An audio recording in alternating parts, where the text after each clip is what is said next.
एतकाफ की 3 किस्में हैं। नंबर 1 वाजिब, सुन्नत, मुस्तहब। वाजिब एतकाफ वो जो किसी ने मन्नत मान ली, नजर मान ली कि मैं इस साल एतकाफ जरूर करूंगा।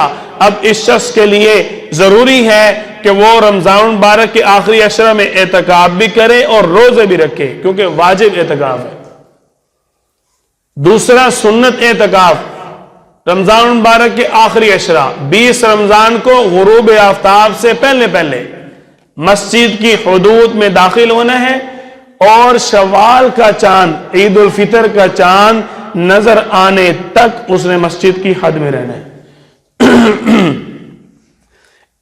तीसरा मुस्तहब एतकाफ, ये आप पूरा साल कर सकते हैं, 2 दिन का कर सकते हैं, 1 घंटे का कर सकते हैं, 1 मिनट का कर सकते हैं। जब भी मस्जिद में दाखिल हो, सुन्नत अमल है, मस्जिद में दाखिल होते हुए दायां पांव अंदर रखें, मस्जिद में दाखिल होने की दुआ पढ़ें और नियत करें, नवैतु सुन्नतल एतिकाफ, या अल्लाह मैं एतकाफ की नियत करता हूं। अगर आप इस एतकाफ से फायदा उठाएंगे तो मस्जिद के अंदर रहते हुए जो इंसान से कमी कोताही हो जाती है ना, वो अल्लाह ताला इस नफली एतकाफ की बरकत से माफ कर देते हैं। ये मुस्तहब एतकाफ जो है, इसको नफली एतकाफ कहा जाता है। हम मस्जिद में आते हैं ना, अगर एतकाफ की नीयत नहीं की, मस्जिद में अगर कोई चीज खा ली, बंदा गुनाहगार होगा। एतकाफ की नीयत नहीं की, मस्जिद में थोड़ी देर के लिए लेट गया है, अब बंदा गुनाहगार होगा। अगर एतकाफ की नीयत कर ली है तो ये सारी चीजें उसके लिए हलाल हो जाएंगी, गुनाह नहीं मिलेगा। देखो अल्लाह ताला ने हमारे लिए सारे ज़राए रखे। अब एतकाफ के बारे में आप सल्लल्लाहु अलैहि वसल्लम का सुन्नत अमल है कि आपने पूरी जिंदगी एतकाफ फरमाया है। हजरत आयशा रजी अल्लाह अन्हा फरमाती हैं कि आप सल्लल्लाहु अलैहि वसल्लम जब मक्का से हिजरत करके मदीना आए, जब अल्लाह ने रमजान मुबारक का हुक्म दे दिया, उस साल से लेकर आखिरी साल तक आप सल्लल्लाहु अलैहि वसल्लम हमेशा इत्काफ फरमाते रहे।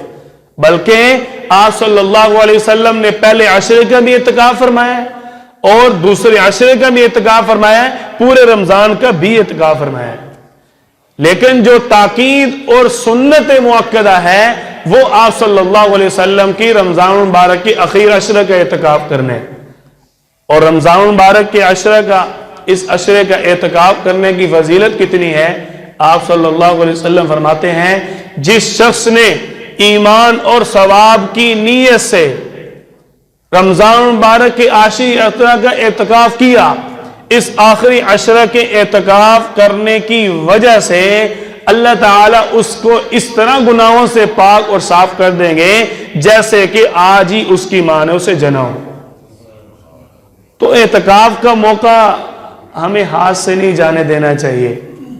देखो आम मिसाल देता हूं, वो कहते हैं मैं होवा मेरा यार होवे ते दूजा कोई होर न होवे। तो अल्लाह ताला के साथ अपनी यारी, अपना ताल्लुक निभाने का मौका एतकाफ है कि खलवत में सिर्फ मैं हूं और मेरा रब है।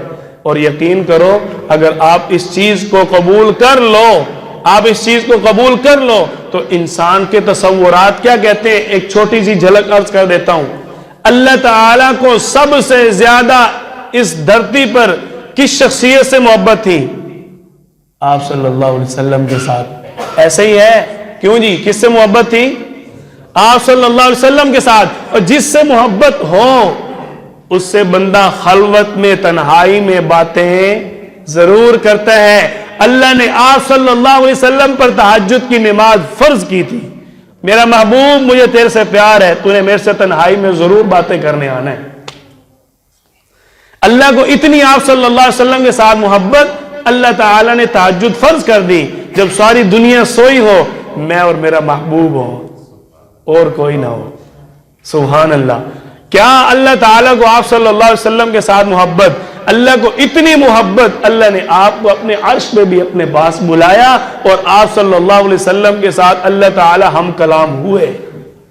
तो ये खलवत और एतकाफ के अंदर, तन्हाई के अंदर आना, मस्जिद में ठहरना, अल्लाह के घर में ठहरना, अल्लाह की इबादत करना, ये तो नसीबों वालों को नसीब होता है।